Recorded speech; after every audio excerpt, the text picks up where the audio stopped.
My name is Sam Wilson and I'm an Associate Professor of Leadership in the Swinburne Business School. Today I want to talk to you about the concept and practice of leadership for the greater good as part of the AGCSE Innovation and Ideas series. In recent years, there's been a renewal of interest in the concept of the common good or greater good and in the practice of leadership that serves the wider public interest. In response to public demand for better leadership and with the generous support of the Graham Foundation, my colleagues and I created the Australian Leadership Index, or ALI, which is a national survey that measures, tracks and hopefully inspires leadership for the greater good across Australian organisations and institutions. In this video, I'll cover 3 points. First, I'll describe the model of leadership that underpins the ALI. Second, I'll describe some key trends that we've seen over recent years. And third, I'll describe the key drivers of public perceptions of leadership for the greater good. With respect to the concept of the common good or greater good, the first thing to say is that it's a hard concept to pin down and can't be reduced to any single thing or value or goal. And it's as much about process as it is about outcomes.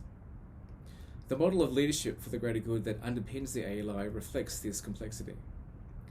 According to our research, institutional leadership for the greater good occurs when leaders create value for their stakeholders, by which we include the people they serve and the wider society, in a way that is ethical, accountable, and transparent.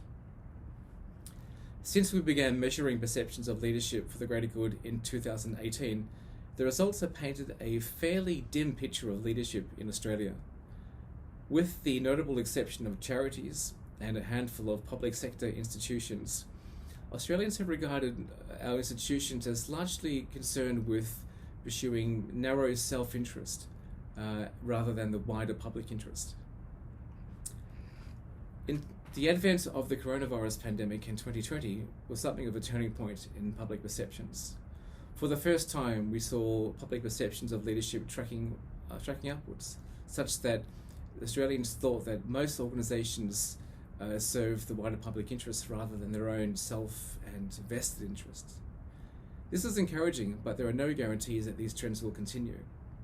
So with that in mind, I'd like to conclude with a few tips for leaders to help guide their practice so that they can improve the odds that they'll be seen to be serving the wider public interest in their leadership.